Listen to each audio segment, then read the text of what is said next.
Però comunque rammento al sindaco che lui deve essere il primo a seguire questi consigli, non li deve dare e poi deve essere il primo che non li segue. Lui li deve seguire e quindi non deve cercare di distogliere l'attenzione, perché comunque un problema di sicurezza a Udine esiste, no?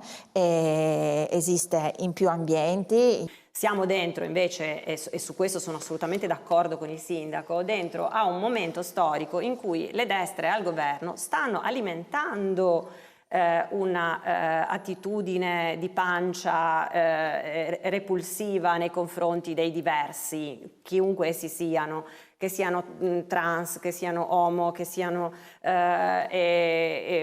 migranti. Cioè, io credo invece che siamo dentro a questa narrazione. Il sindaco non ha alzato i toni, ha semplicemente detto che, dal mio punto di vista non ha alzato i toni, ha tenuto un profilo che io ho subito ripreso. È un modo per distrarre, no? Anche, non diciamo, so, questo lo dite voi, io dico che ha difeso un profilo politico di una maggioranza che su questo ha delle sensibilità importanti. Allora è anche colpa vostra se al quartiere della, come si dice, di San Domenico vivono da 2 anni in maniera, si chiudono tutti in casa la sera perché hanno timore di minori stranieri non accompagnati, quindi come dire allora che tutti i minori stranieri accompagnati, gli immigrati, naturalmente tutto quello che accade, gli stupri, è colpa di una politica di sinistra dissennata che non ha fatto nulla contro gli immigrati. Non è così, io non mi permetterò mai di dire una roba del genere, quindi cioè, mi dispiace sentire il sindaco della mia città che dice invece che praticamente quello che è accaduto l'altra sera è colpa di una forza di governo o di un esponente.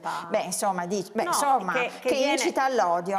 Una tua collega di maggioranza, non faccio il nome, è uscita facendo un post dicendo che il governo incita all'odio, fomenta l'odio. Io non credo.